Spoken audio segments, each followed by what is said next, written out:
इसके स्तरीय वेव। तरंग जैसे हमने प्रगामी तरंगों को पढ़ा दिया, तरंग किसे कहते हैं, तो आप लोगों को पता है तरंग माध्यम में उत्पन्न किया गया हुआ विक्षोभ जो एक नियत चाल से माध्यम में आगे बढ़ता है तरंग कहलाती है। तरंग के द्वारा हम ऊर्जा और संवेग दोनों का संचरण करते हैं, है कि नहीं? तो आज हम लोग उसी का एक एप्लीकेशन है अप्रगामी तरंग। अप्रगामी तरंग किसे कहते हैं?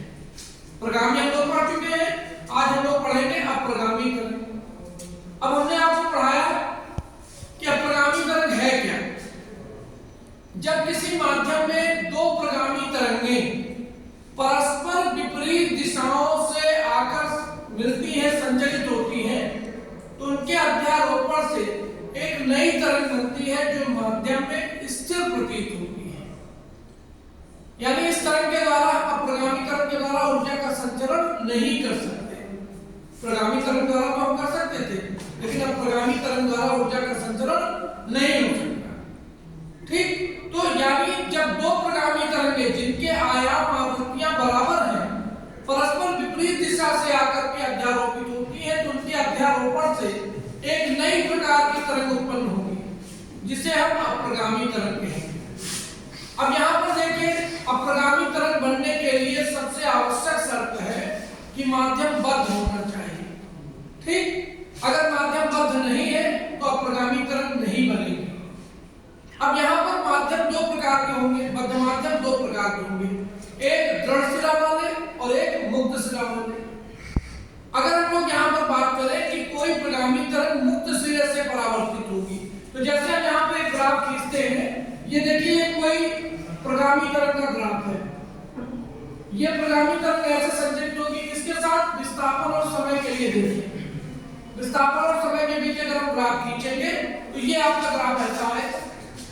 अब ये प्रगामी तरंग जाकर के मुक्त सिरे से परावर्तित होकर के आएगी, तो ये हम मान लेते हैं कोई हमारा मुक्त सिरा है और यहाँ से कोई तरंग परावर्तित होकर आएगी, तो प्रगामी तरंग में जब परावर्तित तरंग होगी, ये कौन सी तरंग है? ये आपतित तरंग है, इंसिडेंट वेव। और ये कौन सी तरंग है? परावर्तित वेव है।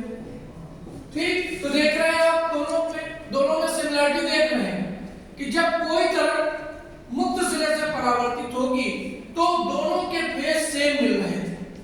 दोनों के फेज क्या मिल रहा है? सेम। तो आपतित और परावर्तित तरंगों के बीच का अंतर कितना आएगा? शून्य आएगा।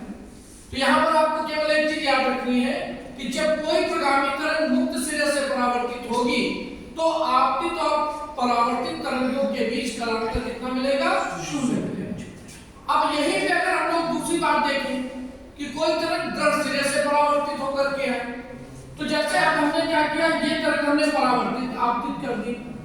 ये आपतित तरंग का समीकरण है। ये यहाँ पर जो वेव दिखाई गई है किसके लिए दिखाई गई है? Incident wave.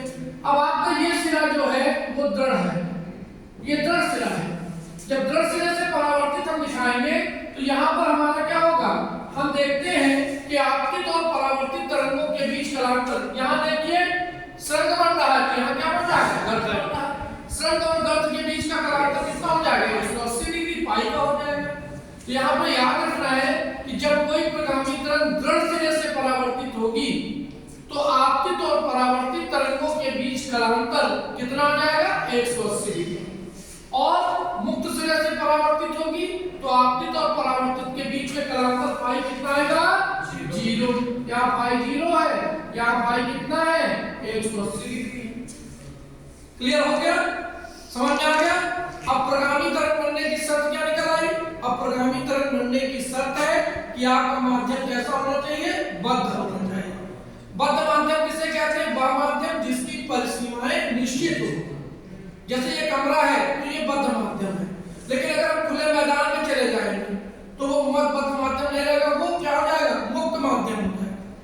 और ठीक मुक्त माध्यम में प्रगामी तरंगों का संचरण नहीं हो सकता, प्रगामी तरंगें उत्पन्न नहीं हो सकती।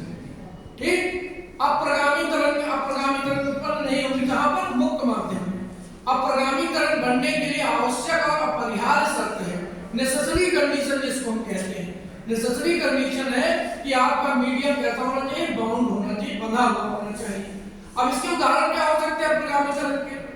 वाद्य यंत्र जितने भी हैं, वायलिन है, गिटार है, आपने देखा है गिटार का जो तार होता है दो खूंटियों के बीच कसा हुआ रहता है, ठीक है। हम यहाँ पर बात करते हैं बांसुरी की। बांसुरी आपका कैसा है? बांसुरी भी आपका अप्रगामी तरंग उत्पन्न करता है। बांसुरी का एक सिरा बंधा रहता है, एक सिरा खुला रहता है कि नहीं? तो यहाँ पर आपके अप्रगामी तरंगें उत्पन्न होती है, जिसके कारण हम लोग ध्वनि तरंगें सुन पाते हैं, ठीक है ना। तो ये आपके अब यहाँ पर अप्रगामी तरंगें भी दो प्रकार की होंगी, अनुप्रस्थ अप्रगामी तरंगें, अनुदैर्घ्य अप्रगामी तरंगें। अनुप्रस्थ अप्रगामी तरंगें किसमें होंगी? सितार में, गिटार में, ये सब अनुप्रस्थ अप्रगामी तरंग के उदाहरण होंगे, ठीक है। सितार का बजना, गिटार का बजना, ये सब किसके उदाहरण बनेंगे? अनुप्रस्थ अप्रगामी तरंग के। और बांसुरी का बजना किसका उदाहरण बनेगा? अनुदैर्घ्य अप्रगामी तरंग। ये सब क्लियर हो गया। अब हम बात करने जा रहे हैं अप्रगामी तरंग का समीकरण। कैसे हम लोग अप्रगामी तरंग का समीकरण देखेंगे? तो अप्रगामी तरंग का समीकरण, अप्रगामी तरंग का समीकरण, हमने मान लिया कि एक प्रगामी तरंग, प्रगामी तरंग इंग्लिश में क्या कहते हैं? प्रोग्रेसिव वेव, ठीक। हमने मान लिया कि एक प्रगामी तरंग एक्स अक्ष की धनात्मक दिशा में संचरित हो रही है, जिसका आयाम a है। यदि किसी क्षण उसका विस्थापन y होता तो अप्रगामी तरंग, आपकी अप्रगामी तरंग का समीकरण y बराबर a sin omega t minus kx। ये अप्रगामी तरंग का समीकरण है। ओमेगा क्या है? कोणीय वेग है। k क्या है? संचरणीय ताप है। अब ये तरंग जो है किसी मुक्त सिरे से परावर्तित हो रही है, माना